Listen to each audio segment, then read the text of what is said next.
ನಮಸ್ತೆ ವೀಕ್ಷಕರೇ, ಪಬ್ಲಿಕ್ ವಾಯ್ಸ್ಗೆ ಸ್ವಾಗತ. ಬಿಡದಿ ಟೌನ್ಶಿಪ್ ವಿರೋಧಿಸಿ ಬೃಹತ್ ಪಾದಯಾತ್ರೆ. 2ನೇ ದಿನದ ಹೋರಾಟಕ್ಕೆ ದೇವೇಗೌಡರ ಆಶೀರ್ವಾದ, ರೈತರ ಹೋರಾಟಕ್ಕೆ ಮತ್ತಷ್ಟು ಬಲ.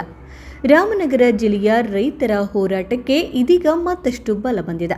ಬಿಡದಿ ಟೌನ್ಶಿಪ್ ಯೋಜನೆ ವಿರುದ್ಧ ಕಳೆದ 1 ವರ್ಷದಿಂದ ಹೋರಾಟ ನಡೆಸುತ್ತಿರುವ ರೈತರು ತಮ್ಮ ಭೂಮಿ, ತಮ್ಮ ಬದುಕು, ತಮ್ಮ ಸ್ವಾಭಿಮಾನಕ್ಕಾಗಿ ನಡೆಯುತ್ತಿರುವ ಹೋರಾಟ ಇದೀಗ ಮತ್ತೊಂದು ಹಂತಕ್ಕೆ ಬಂದು ತಲುಪಿದೆ. ಬಿಡದಿ ಟೌನ್ಶಿಪ್ ಯೋಜನೆಯನ್ನು ಕೈಬಿಡಬೇಕೆಂದು ಆಗ್ರಹಿಸಿ ಬೈರಮಂಗಲದಿಂದ ಬೆಂಗಳೂರಿನ ಫ್ರೀಡಂ ಪಾರ್ಕ್ವರೆಗೆ ಹಮ್ಮಿಕೊಂಡಿರುವ 3 ದಿನಗಳ ಬೃಹತ್ ಪಾದಯಾತ್ರೆಯ 2ನೇ ದಿನದ ಹೋರಾಟಕ್ಕೆ ಮಾಜಿ ಪ್ರಧಾನಮಂತ್ರಿ ಜೆಡಿಎಸ್ ವರಿಷ್ಠರಾದ ಎಚ್.ಡಿ. ದೇವೇಗೌಡ ಅವರು ಆಶೀರ್ವಾದ ನೀಡಿದ್ದಾರೆ. ಈ ಸಂದರ್ಭದಲ್ಲಿ ಶಾಸಕಾಂಗ ಪಕ್ಷದ ನಾಯಕರಾದ ಶ್ರೀ ಸಿ.ಬಿ. ಸುರೇಶ್ ಬಾಬು, ಮಾಗಡಿ ಮಾಜಿ ಶಾಸಕರಾದಂತಹ ಶ್ರೀ ಎ. ಮಂಜುನಾಥ್ ಅವರು, ಪಕ್ಷದ ಶಾಸಕರು, ಮಾಜಿ ಸಚಿವರು, ಮಾಜಿ ಶಾಸಕರು ಹಾಗೂ ರಾಜ್ಯದ ವಿವಿಧ ಭಾಗಗಳಿಂದ ಆಗಮಿಸಿದ ರೈತ ಮುಖಂಡರು ಮತ್ತು ರೈತರು ಉಪಸ್ಥಿತರಿದ್ದರು. 1 ವರ್ಷದಿಂದ ಮುಂದುವರೆದ ರೈತರ ಹೋರಾಟ. ಬಿಡದಿ ಟೌನ್ಶಿಪ್ ಯೋಜನೆಯ ವಿರುದ್ಧ ಬೈರಮಂಗಲ ಹಾಗೂ ಕಂಚುಗಾರನಹಳ್ಳಿ ಭಾಗದ ಒಟ್ಟು 26 ಗ್ರಾಮಗಳ ರೈತರು ಕಳೆದ 1 ವರ್ಷದಿಂದ ನಿರಂತರವಾಗಿ ಹೋರಾಟ ನಡೆಸುತ್ತಿದ್ದಾರೆ. ತಮ್ಮ ಕೃಷಿ ಭೂಮಿಯನ್ನು ಕಳೆದುಕೊಳ್ಳುವ ಆತಂಕ ಅವರಿಗಿದೆ. ತಮ್ಮ ಬದುಕಿನ ಆಧಾರವಾಗಿರುವ ಜಮೀನು ಕೈತಪ್ಪುವ ಭಯ ಇದೆ. ತಲಾಂತರಗಳಿಂದ ಕೃಷಿಯನ್ನೇ ನಂಬಿಕೊಂಡು ಬದುಕುತ್ತಿರುವ ಕುಟುಂಬಗಳ ಭವಿಷ್ಯದ ಪ್ರಶ್ನೆ ಇದು. ಇವೆಲ್ಲವೂ ರೈತರನ್ನ ಹೋರಾಟದ ಹಾದಿಗೆ ತಂದು ನಿಲ್ಲಿಸಿದೆ. ರೈತರ ಪ್ರಕಾರ ಅವರ ಭೂಮಿ ಕೇವಲ ಒಂದು ಆಸ್ತಿ ಅಲ್ಲ, ಅದು ಅವರ ಬದುಕು, ಅದು ಅವರ ಕುಟುಂಬದ ಭವಿಷ್ಯ, ಅದು ಅವರ ಮಕ್ಕಳ ಶಿಕ್ಷಣದ ಆಸರೆ, ಅದು ಅವರ ಮುಂದಿನ ಪೀಳಿಗೆಯ ಬದುಕಿನ ಭದ್ರತೆ. ಹೀಗಾಗಿ ನಮ್ಮ ಭೂಮಿ, ನಮ್ಮ ಬದುಕು, ನಮ್ಮ ಹಕ್ಕು ಎಂಬ ಘೋಷಣೆಯೊಂದಿಗೆ ರೈತರು ತಮ್ಮ ಹೋರಾಟವನ್ನು ಮುಂದುವರಿಸಿದ್ದಾರೆ. ಪಾದಯಾತ್ರೆಯ ಮೂಲಕ ಸರ್ಕಾರಕ್ಕೆ ಸಂದೇಶವನ್ನು ನೀಡ್ತಾ ಇದ್ದಾರೆ. ರೈತರ ಸಮಸ್ಯೆಯನ್ನು ಸರ್ಕಾರದ ಗಮನಕ್ಕೆ ತರಲು ಇದೀಗ 3 ದಿನಗಳ ಬೃಹತ್ ಪಾದಯಾತ್ರೆ ಹಮ್ಮಿಕೊಳ್ಳಲಾಗಿದೆ. ಬೈರಮಂಗಲದಿಂದ ಆರಂಭವಾಗಿರುವ ಈ ಪಾದಯಾತ್ರೆ ಬೆಂಗಳೂರಿನ ಫ್ರೀಡಂ ಪಾರ್ಕ್ವರೆಗೆ ಸಾಗಲಿದೆ. ಪಾದಯಾತ್ರೆಯ ಉದ್ದೇಶ ಕೇವಲ ಪ್ರತಿಭಟನೆ ನಡೆಸುವುದಲ್ಲ, ರೈತರ ಸಮಸ್ಯೆಯನ್ನು ರಾಜ್ಯದ ಜನರ ಮುಂದೆ ತರುವುದು, ಸರ್ಕಾರದ ಗಮನ ಸೆಳೆಯೋದು ಮತ್ತು ಬಿಡದಿ ಟೌನ್ಶಿಪ್ ಯೋಜನೆಯ ಕುರಿತು ಸರ್ಕಾರ ತನ್ನ ನಿಲುವನ್ನು ಸ್ಪಷ್ಟಪಡಿಸುವಂತೆ ಒತ್ತಾಯಿಸುವುದು. ಇದೇ ಈ ಹೋರಾಟದ ಪ್ರಮುಖ ಉದ್ದೇಶವಾಗಿದೆ. ಇನ್ನು 2ನೇ ದಿನಕ್ಕೆ ದೇವೇಗೌಡರ ಆಶೀರ್ವಾದ. ಈ ಹೋರಾಟದ 2ನೇ ದಿನಕ್ಕೆ ಮಾಜಿ ಪ್ರಧಾನಮಂತ್ರಿ ಶ್ರೀ ಎಚ್.ಡಿ. ದೇವೇಗೌಡ ಅವರು ಆಶೀರ್ವಾದ ದೊರೆತಿರುವುದು ರೈತ ಹೋರಾಟಗಾರರಿಗೆ ಮತ್ತಷ್ಟು ಉತ್ಸಾಹವನ್ನು ನೀಡಿದೆ.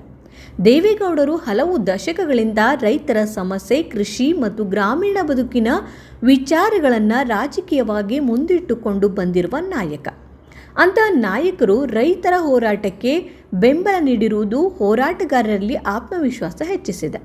ಅವರ ಆಶೀರ್ವಾದದೊಂದಿಗೆ 2ನೇ ದಿನದ ಪಾದಯಾತ್ರೆ ಮತ್ತಷ್ಟು ಹುರುಪಿನಿಂದ ಮುಂದುವರಿಯಿತು. ರೈತರೊಂದಿಗೆ ಹೆಜ್ಜೆ ಹಾಕಿದ ನಾಯಕರು. ಪಾದಯಾತ್ರೆಯಲ್ಲಿ ಕೇವಲ ಪಕ್ಷದ ನಾಯಕರು ಮಾತ್ರ ಭಾಗವಹಿಸಲಿಲ್ಲ. ರೈತ ಮುಖಂಡರು, ವಿವಿಧ ಜಿಲ್ಲೆಯ ರೈತರು, ಹಾಲಿ ಶಾಸಕರು, ಮಾಜಿ ಸಚಿವರು, ಜಿಲ್ಲಾ ಮಟ್ಟದ ಪಕ್ಷದ ಮುಖಂಡರು, ಹೀಗೆ ಹಲವು ನಾಯಕರು ಮತ್ತು ಕಾರ್ಯಕರ್ತರು ರೈತರೊಂದಿಗೆ ಹೆಜ್ಜೆ ಹಾಕಿದರು.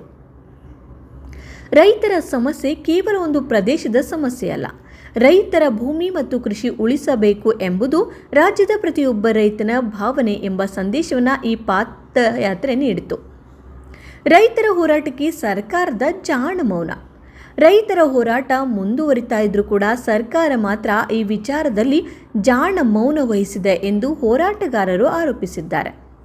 1 ವರ್ಷದಿಂದ ರೈತರು ಹೋರಾಟ ನಡೆಸ್ತಾ ಇದ್ರೂ ಅವರ ಮನವಿಗಳನ್ನು ಆಲಿಸಬೇಕಾದಂಥ ಸರ್ಕಾರ, ಅವರ ಆತಂಕವನ್ನು ಪರಿಹರಿಸಬೇಕಾದಂಥ ಸರ್ಕಾರ, ಅವರ ಭೂಮಿಯ ಭವಿಷ್ಯದ ಬಗ್ಗೆ ಸ್ಪಷ್ಟತೆ ನೀಡಬೇಕಾದ ಸರ್ಕಾರ ಇನ್ನೂ ಸೂಕ್ತ ನಿರ್ಧಾರ ಕೈಗೊಂಡಿಲ್ಲ ಎಂಬುದು ಹೋರಾಟಗಾರರ ಆರೋಪವಾಗಿದೆ.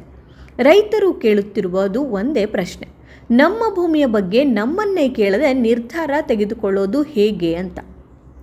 ರೈತರ ಸ್ವಾಭಿಮಾನಕ್ಕೆ ಬಳಸಬೇಕಾದ ಪೆನ್ನು, ಪೇಪರ್. ಈ ಸಂದರ್ಭದಲ್ಲಿ ಸರ್ಕಾರದ ವಿರುದ್ಧ ಮತ್ತೊಂದು ಗಂಭೀರ ಆರೋಪವನ್ನು ಮಾಡಲಾಗಿದೆ. ರಾಮನಗರ ಜನತೆಗೆ ನೀಡಿದಂಥ ಪೆನ್ನು ಮತ್ತು ಪೇಪರನ್ನು ರೈತರ ಸ್ವಾಭಿಮಾನದ ಬದುಕಿನ ಬಳಸಬೇಕಾದಂತಹ ಮುಖ್ಯಮಂತ್ರಿಗಳು ರಿಯಲ್ ಎಸ್ಟೇಟ್ನವರಿಗೆ ಅನುಕೂಲವಾಗುವಂತಹ ರೀತಿಯಲ್ಲಿ ಬಳಸ್ತಾ ಇದ್ದಾರೆ ಎಂದು ಆರೋಪಿಸಲಾಗ್ತಾ ಇದೆ. ಇದು ಕೇವಲ ರಾಜಕೀಯ ಆರೋಪವಲ್ಲ, ರೈತರ ಭೂಮಿ ಮತ್ತು ಅವರ ಬದುಕಿನ ಪ್ರಶ್ನೆಯಾಗಿದೆ ಎಂದು ಹೋರಾಟಗಾರರು ಹೇಳಿದ್ದಾರೆ. ರೈತರ ಜಮೀನು, ರೈತರ ಬೆವರು, ರೈತರ ಜೀವನ ಇವುಗಳನ್ನು ಯಾವುದೇ ಅಭಿವೃದ್ಧಿ ಯೋಜನೆಯ ಹೆಸರಿನಲ್ಲಿ ಕಡೆಗಣಿಸಬಾರದು ಎಂಬುದು ಅವರ ವಾದವಾಗಿದೆ. ಇನ್ನು ಅಭಿವೃದ್ಧಿ ಬೇಕು, ಆದರೆ ರೈತರ ಬೆಲೆಗೆ ಅಲ್ಲ. ಅಭಿವೃದ್ಧಿ ಯಾರಿಗೂ ವಿರೋಧವಲ್ಲ. ನಗರಗಳು ಬೆಳೀಲೇಬೇಕು, ಉದ್ಯೋಗ ಸೃಷ್ಟಿಯಾಗಬೇಕು, ಕೈಗಾರಿಕೆಗಳು ಬರಬೇಕು, ಮೂಲಸೌಕರ್ಯ ಅಭಿವೃದ್ಧಿ ಆಗಬೇಕು. ಆದರೆ ಈ ಅಭಿವೃದ್ಧಿಯ ಬೆಲೆ ರೈತರ ಬದುಕಾಗಬಾರದು ಎಂಬುದು ಹೋರಾಟಗಾರರ ಪ್ರಮುಖ ಪ್ರಶ್ನೆಯಾಗಿದೆ. ಒಂದು ಕಡೆ ಅಭಿವೃದ್ಧಿಯ ಹೆಸರಿನಲ್ಲಿ ಯೋಜನೆಗಳನ್ನು ರೂಪಿಸುವ ಸರ್ಕಾರ, ಮತ್ತೊಂದು ಕಡೆ ಅದೇ ಯೋಜನೆಯಿಂದ ತಮ್ಮ ಕೃಷಿ ಭೂಮಿ ಕಳೆದುಕೊಳ್ಳುವ ರೈತರು. ಈ ಎರಡೂ ವಿಚಾರಗಳ ನಡುವೆ ಸಮತೋಲನ ಸಾಧಿಸುವುದು ಸರ್ಕಾರದ ಜವಾಬ್ದಾರಿ ಎಂದು ರೈತ ಮುಖಂಡರು ಒತ್ತಾಯಿಸಿದ್ದಾರೆ. ಭೂಮಿ ಹೋದರೆ ಕೇವಲ ಜಮೀನು ಹೋಗೋದಿಲ್ಲ, ಅದರೊಂದಿಗೆ ಒಂದು ಕುಟುಂಬದ ಜೀವನೋಪಾಯ ಹೋಗುತ್ತದೆ, ಒಂದು ಕುಟುಂಬದ ಆರ್ಥಿಕ ಭದ್ರತೆ ಹೋಗುತ್ತದೆ, ಒಂದು ಪೀಳಿಗೆಯ ಕೃಷಿ ಪರಂಪರೆ ಮುರಿಯುತ್ತದೆ. ಹೀಗಾಗಿ ಭೂಮಿಯ ಪ್ರಶ್ನೆಯನ್ನು ಕೇವಲ ಹಣದ ಪರಿಹಾರದ ಪ್ರಶ್ನೆಯಾಗಿ ನೋಡಬಾರದು. ರೈತರ ಬದುಕಿನೊಂದಿಗೆ ಸಂಪರ್ಕ ಹೊಂದಿರುವ ಸಾಮಾಜಿಕ ಮತ್ತು ಆರ್ಥಿಕ ವಿಚಾರವಾಗಿಯೂ ನೋಡಬೇಕು ಎಂಬುದು ಹೋರಾಟಗಾರರ ಒತ್ತಾಯವಾಗಿದೆ.